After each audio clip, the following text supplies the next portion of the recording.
gente conquistou mais um carro. Que a gente deu um na Fogueira Santa e aí Deus abençoou com mais um agora que ele precisava. Ah, vocês sacrificaram um carro na Fogueira Santa? E a gente sacrificou, né? Daí que nem o senhor falou aquele dia, se não aconteceu nada, tu tem direito a cobrar, né? Daí eu cheguei lá no trabalho um dia e dobrei meu joelho, sim, a gente sacrificou até hoje, faz quanto tempo? Cadê a resposta, né? Daí a gente foi e conseguiu, né? Daí o senhor, daquele da lâmpada, o senhor disse, ó, mentaliza, tu quer, o que tu quer, pega aí e mentaliza, que era para escrever no papel ou mentalizar. Eu peguei e fiquei mentalizando, até que mentalizei, até acabei falando e ela me olhou assim, que eu estou preparado de falar, né? E eu falava o nome do carro, né? E consegui. Tá aí o carro. Ali.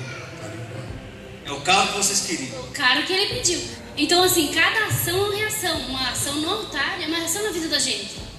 Então, isso a gente teve a certeza que agora Deus está abençoando.